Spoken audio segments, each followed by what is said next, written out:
Good morning, children. Children, today we are going to start the new lesson of our literature book, that is lesson number 9, and the name of the lesson is How Pleasant to Know Mr. Lear. Before going to start the reading and explanation of the poem, let's talk about the person who has written this poem. And here he is. Let's talk about the life of Edward Lear.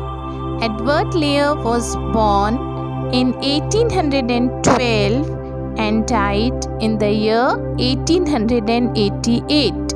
He was an English artist, illustrator, author, and poet who was renowned for his literary wordplay.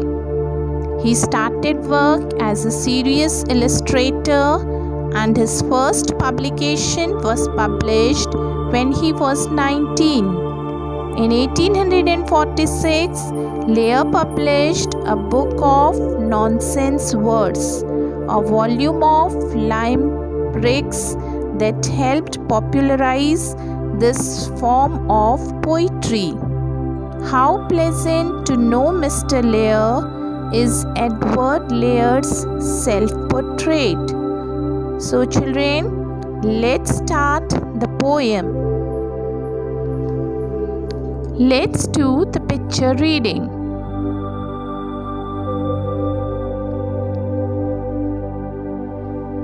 So children, according to me, here the picture is about a serious kind of person with long beard watching angrily towards a black cat.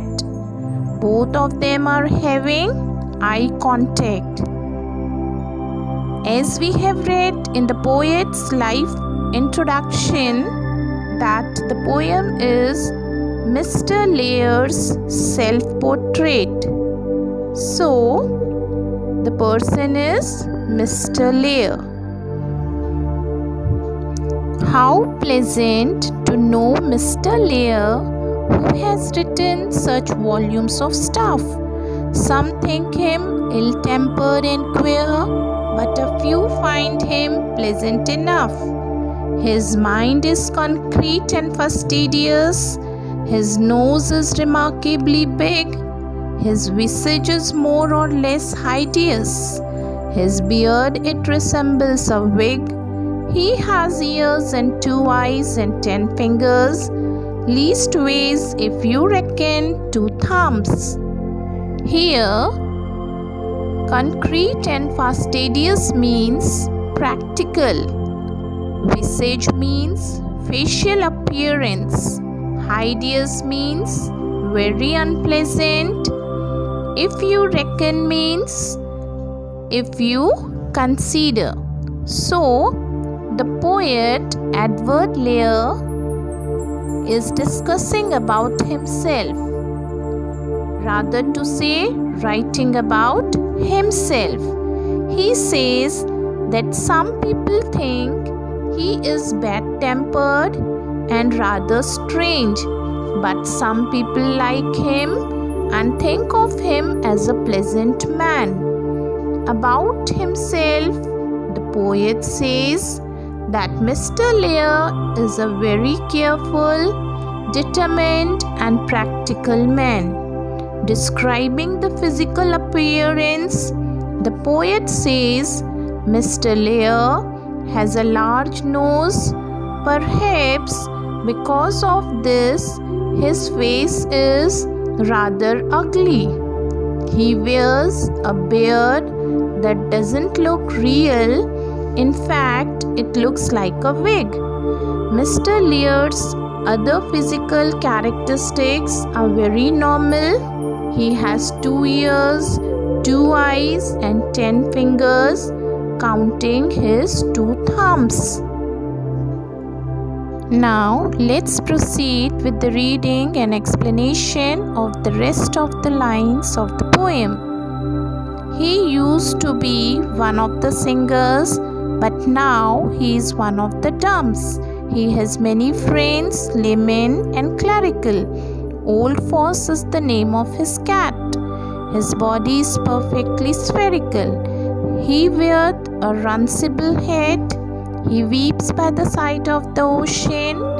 He weeps on the top of the hill. He purchases pancakes and lotion and chocolate shrimps from the mill. He reads, but he does not speak Spanish.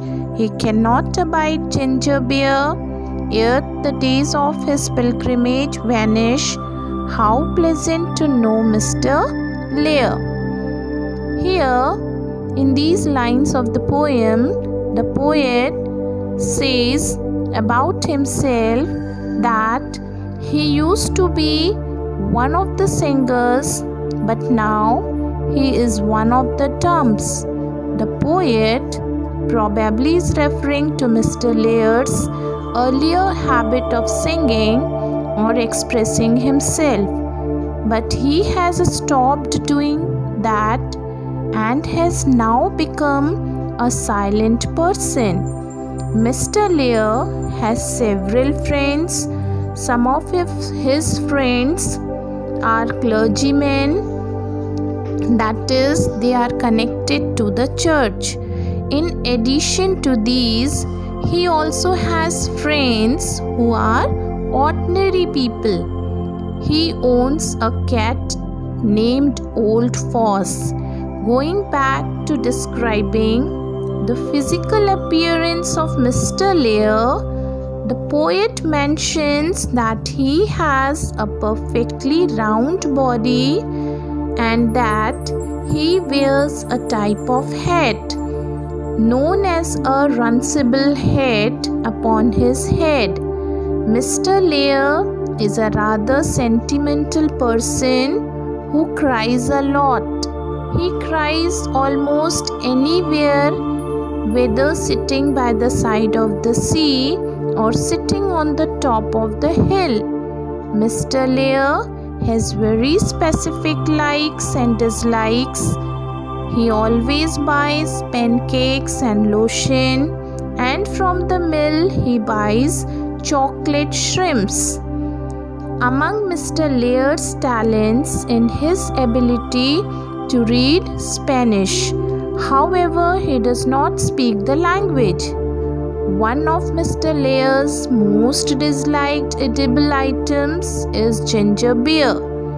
Mr. Lear's time on the earth will not last forever, so the poet says that it is pleasure to know a fascinating man like Mr. Lear before his stay on the earth comes to an end. So children, I hope that with the help of the lesson How Pleasant to Know Mr. Lear, you came to know about a fascinating man, Mr. Lear. That's all for today, children. Take care and be safe.